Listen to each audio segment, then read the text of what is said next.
जमसलान के क्षेत्र में यहाँ पर एडवोकेट अजाज शेख पहुंचे हैं। इन्होंने इस एरिया का दौरा किया गया है। लगभग 40 के करीब घर क्षतिग्रस्त हो चुके हैं। लगातार हम भी यहाँ की कवरेज दिखा रहे हैं और अजाज शेख जो है पिछले 8 दिन से यहाँ पर मोबाइल के माध्यम से टचिंग पर थे और आने का मौका इसलिए नहीं मिल रहा था क्योंकि जम्मू से लेकर यहाँ तक कई सड़क मार्ग बंद थे, खोले जा रहे थे फिर बंद हो रहे थे, लेकिन आज इनको मौका मिला है। अजाज शेख साहब, हम देख रहे हैं कि आप लगातार इन लोगों की जो है काफी उनकी समस्या को लेकर अपने दिल को देखते हैं कि क्या हाल हो रहा है अपने को, वो चीज देख रहे हैं। तो कितने लोगों का नुकसान हो चुका है, क्या दौरे दौरे में क्या देखा गया है और इनके लिए क्या कहना चाहेंगे?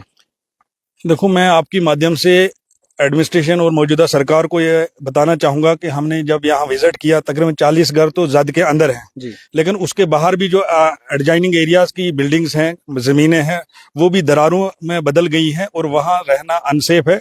उनको जो है शिफ्ट भी किया गया है एडमिनिस्ट्रेशन के द्वारा दूसरी जगहों पे, लेकिन उनका प्रॉपर कोई इंतजाम नहीं हुआ है कि परमानेंटली रहेंगे कहाँ। अब 2 और 4 दिन या हफ्ते की बात होती तो हम बोलते कहीं डाक बंगले में ठहराएंगे, किसी खिदमत सेंटर में ठहराएंगे या किसी बिल्डिंग में, गवर्नमेंट बिल्डिंग में ठहराएंगे। लेकिन हमें चाहिए कि इनका परमानेंट कोई रहने का ठिकाना ढूंढना है, उनको परमानेंट कोई शेड देना है। यहाँ आके दिल पिघल जाता है कि छोटे छोटे बच्चे जिनको कल तक घर के अंदर सहन में खेलने का जगह मौका मिलता था, रौनक थी, इनके आशियाने थे, रौनक थी, और इस टाइम पे छोटे छोटे 200-3-3 साल के बच्चे बाहर ऐसी जगह पे खड़े हैं, ना उनको छत है ना नीचे फर्श है। और यहाँ हालात देख के लगा कि हर शख्स का लाखों में नुकसान है। अगर किसी का घर है, आप देख सकते हैं बिल्डिंग जिनकी कितनी कितनी बड़ी बिल्डिंग यहाँ गांव में बनाई गई है, यहाँ अगर सीमेंट की गुत्थी भी पहुंचानी हो वो डबल रेट पे पहुंचती है, ईंट अगर लानी हो वो डबल रेट पे पहुंचती है। उसके बावजूद इन लोगों ने अपनी मेहनत से मजदूरी करके, कोई मुलाजिम नहीं है यहाँ पे इस इलाके में, अपनी मजदूरी करते हुए इतनी इतनी बड़ी बिल्डिंग बनाई थी। लेकिन इस टाइम पे सभी बिल्डिंग जो है जमीन दोज हो गई है। आप कह रहे हैं कि 40 के करीब घर क्षतिग्रस्त हो चुके हैं। उसमें मस्जिद थी, उसमें मदरसे भी थे और जो माल मवेशी के लिए जो घर था वो भी उनके क्षतिग्रस्त हो गए। लेकिन ये बताएं कि कितना एरिया जो है खिसक चुका है? सब जितना भी एरिया यहाँ दिख रहा है आपके आसपास, जितना ये बग्गा एक छोटा सा टाउन है, पूरा बग्गा एरिया ज्यादा में आ चुका है। अब अगर कोई घर आसपास बचा भी है वो भी उसको दरारों में तब्दील हो गया है, वो रहने के लायक नहीं है। अब यहाँ पर नहीं रह सकते, बिल्कुल नहीं इनका कल को कोई जानी नुकसान होता है उसकी जिम्मेवारी सीधा सीधा एडमिनिस्ट्रेशन पे जाएगी। और हम नहीं एडमिनिस्ट्रेशन को ये कोई एलिगेशन लगा रहे हैं, हम सिर्फ इतला देना चाहते हैं, एक जरिया बनना चाहते हैं पब्लिक और एडमिनिस्ट्रेशन के बीच में कि यहाँ पे लोगों की जान को खतरा है। क्योंकि यहाँ बुजुर्ग माएँ मैंने देखी, वो यहाँ निकलने से इनकार कर रही है कि हम जाएं तो जाएं कहाँ। हमें हाथों से अगर कोई ठिकाना मिलता है हम निकलने के लिए तैयार हैं, लेकिन अगर ठिकाना भी है, लोगों के घरों में दर बदर की ठोकरें नहीं खाएंगे हम यहीं मरेंगे। अगर कल को कोई जानी नुकसान होगा तो उसकी जिम्मेवारी फिर हम लोगों पे आएगी कि आप लोगों ने क्या किया इन लोगों के लिए। इनको तो रब की तरफ से इम्तिहान था, तुम लोगों ने क्या किया है। आपकी तरफ से, आपके पास क्या जानकारी है कि प्रशासन की तरफ से क्या क्या यहाँ पर मदद की गई है, क्या आगे की जो पॉलिसी है वो तैयार कर रहे हैं? देखो, मैं इतने दिनों से वाच कर रहा था, एडमिनिस्ट्रेशन भी वक्तन फोक्तन यहाँ आ रही है, लीडरान भी आ रहे हैं, लेकिन जो परमानेंट कोई इलाज ढूंढा जाए वो अभी तक किसी ने नहीं किया है। देखो, हम इनको राशन दे सकते हैं, हम इनको सिलेंडर दे सकते हैं, हम इनको बिस्तरा दे सकते हैं, उससे इनका परमानेंट इलाज नहीं होगा। एडमिनिस्ट्रेशन ही कर सकती है, या एनजीओज या ट्रस्ट वाले या कोई पॉलिटिकल लीडर नहीं बना सकता है इतने लोगों का घर।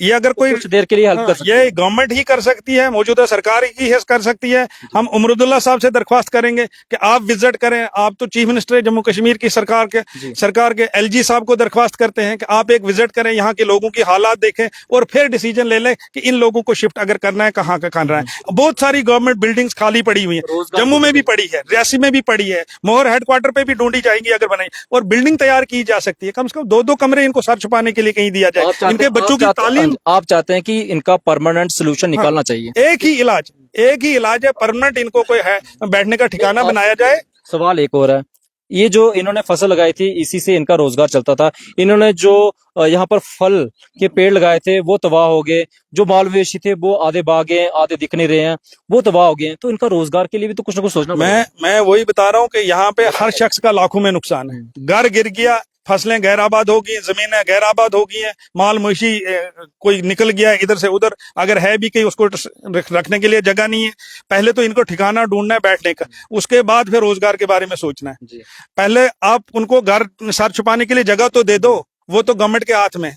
ये लोगों का आरोप है कि कम से कम यहाँ पर चीफ मिनिस्टर ने पहुंचना चाहिए था, क्योंकि वोट के दौरान उनका सफर तो था लेकिन उसके बाद नहीं दिखे, 8 दिन से सफर कर रहे हैं। हम ऐसी हालात में इस टाइम पे, मेरे आंखों में आंसू हैं इस टाइम पे, कि मैं किसी पे इस टाइम एलिगेशन नहीं लगाना चाहता, किसी कंट्रोवर्सी में नहीं पड़ना चाहता। सब मिलकर इनके चाहे कोई भी पॉलिटिकल पार्टी हो, चाहे कोई एडमिनिस्ट्रेशन का बंदा हो, ऐसे हालात देख के हम लड़ाई नहीं लड़ सकते, हम रिक्वेस्ट कर सकते हैं, मिलकर सुजेशन मिलकर सुजेशन दे सकते हैं। कोई हल निकालना चाहिए। कोई हल निकालना चाहिए। आपके घरों में भी बच्चे हैं, आप थोड़ी देर के लिए ये प्रोज्यूम करके देखो कि आपके घर का बच्चा दूध के लिए तरस रहा हो, आपका बच्चा चाय के कप के लिए तरस रहा हो, आप क्या चैन की नींद ले सकते हो? बूढ़ी माँ छत के लिए तरस रही है, वो दूसरी जगह शिफ्ट होने के लिए तैयार नहीं है कि मैं अगर जाऊंगी किसके घर जाऊंगी, किसी के घर की दरबदर की ठोकरें नहीं खा सकती। ये तो एडमिनिस्ट्रेशन ही, ये तो मौजूदा सरकार ही कर सकती है, उन्हीं से हम दरख्वास्त कर सकते हैं। हम अपने दोनों हाथ जोड़ के दरख्वास्त कर रहे हैं अवाम की तरफ से, इनके हालात देखो। जी, शुक्रिया हमारे से बात करने का। शुक्रिया। ये थे हमारे साथ एडवोकेट शेख साहब, और इन्होंने पूरा जायजा लिया है, और यही पास से ये जो जमीन खिसक गई थी, इन्होंने यहाँ मौके पर आकर लोगों से बातचीत की गई। इनका ये कहना है कि इस वक्त हम सबको मिलकर इनकी हेल्प करनी चाहिए, ताकि ये जो लोग यहाँ पर सफर कर रहे हैं वो यहाँ पर उनके लिए एक हल निकाला जाए। और इस वक्त अगर बात की जाए तो ये तस्वीर अगर आप देखेंगे तो यहाँ पर जो है और भी लोग यहाँ पर पहुंचे हुए हैं जो इनकी मदद करना चाहते हैं, और इस एरिया का जायजा लिया जा रहा है कि आखिर इन लोगों के लिए परमानेंट कोई सोल्यूशन निकाला जाए। हम भी उम्मीद करेंगे कि सरकार की तरफ से एक ऐसी पॉलिसी लाई जाए या फिर ऐसा पैकेज लाया जाए ताकि इनका परमानेंट सोल्यूशन निकल पाए, और ये भी जो जिंदगी अपनी है वो एक सुरक्षित जीवन जी पाए। तो इस पर अपनी राय दे सकते हैं कि क्या इनके लिए जो है पॉलिसी लानी चाहिए। आम